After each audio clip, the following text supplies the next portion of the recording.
Here we go, folks, talking again, finishing off the theme of the month on complaints. This time we'll talk a little bit, talk about an actual incident, something to talk about at the end, an example. But the thing to remember is, remember, as we've been saying, you've got your time frames, you've been logging your complaint.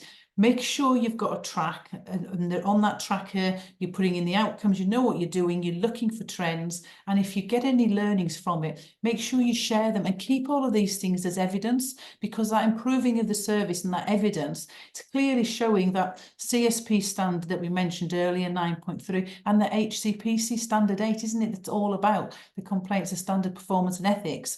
And you can use that as part of your portfolio, which is obviously really important right now. But actually, what about when you get ones that are a real bit more difficult one? Yeah.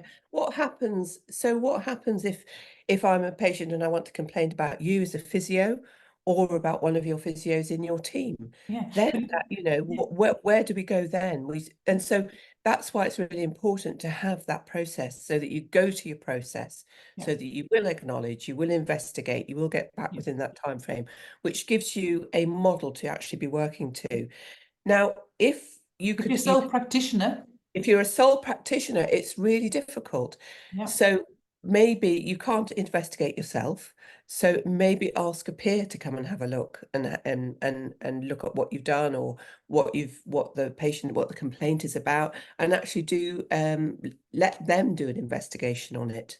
Yeah, and remember, and again, remember the CSP, the CSP is for if it's bringing the profession into disrepute, if you go to talk to them. If it's a query about a clinical side of things, that's the HCPC, isn't it? And people sometimes get a bit confused. Yeah, so that is your fitness to practice. So it's just about remembering at the end of your how to complain leaflet that if they want to take it further, they're not happy with the answer, they can go to the HCPC. Or they can go to the CSP, or they could go to an ombudsman. But HCPC is the place to go for fitness to practice.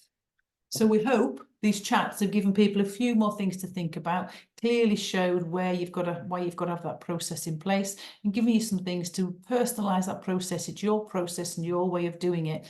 You've got to make sure you manage it. And once you've said you do it, you do it. And also, Sandra, we get a lot of people who say, well, I don't get any complaints, so I don't need this. And actually, you do need to have a process, even though you say you don't get any complaints, because a complaint can be somebody not being able to park.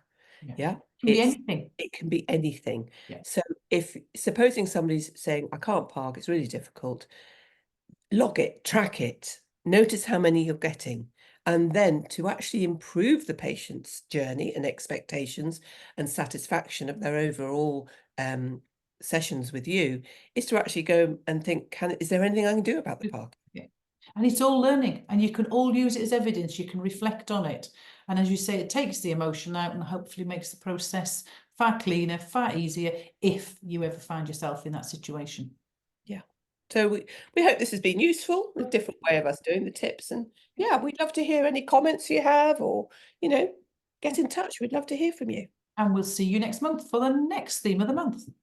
Bye all.